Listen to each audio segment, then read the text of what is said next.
You have him, make him stay. I think he's been saying to them since the beginning that he has to stay. We all know that, but sometimes when you are the club and you're a manager, it's out of your hands. What's happening when it's in the hand of what's happening above. But you know, the solution might be him staying. I said before, and I will say it again, it looked like the best thing for everybody was for him to leave. I said if he apologized and come back, maybe he can stay. But because of the situation of what happened tonight with all the injuries, even more so now, you know, that you have him, make him stay. They are exceptional at what they do. The chaos that is in around that ball is very, very difficult to defend. And we said, you want to win here, you're going to have to defend the box with your life, and you're going to have to clear the ball, because there's a lot of people there. And if you don't do that, very difficult for you to win the game. We haven't done it in one of the actions, and credit to them as well for that. And then the game became more open, more transitional. They had one of the big chances and the clearance of Declan just at the end. And we have two very good counters and probably the biggest chance of the game when Martinelli is 1v1 with the keeper to win it. Yeah, so you have to score that, Martinelli.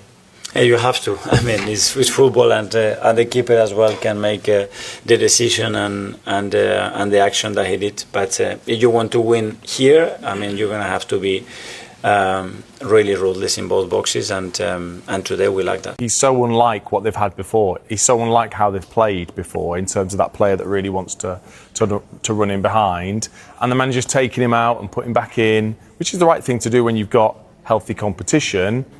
Do I think that it will not work for him at Arsenal? No, I think it will. I just think it's really a matter of, again, the team understanding him.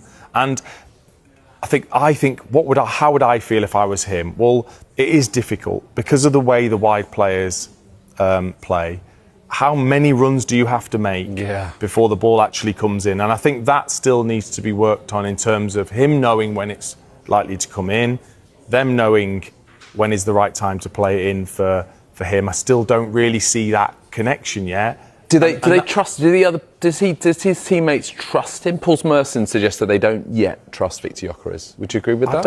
I'm not really sure they genuinely think like that. I don't think, unless in training he's awful, which he won't be, then why would a player not trust to put a ball in? It's more about the connection. Yeah, that's what's. And that takes time, really, doesn't it? You know, it's not something that just happens over a couple of training sessions. No, not for everybody, and not for every set of players. So again, I think everybody's being incredibly harsh because ultimately they've bought him and they're expecting Haaland standards. Well, that's some ceiling that you've got to try and hit. But ultimately, there's still a lot of improvement he's got to make, and ruthlessness that he needs to bring to Arsenal team.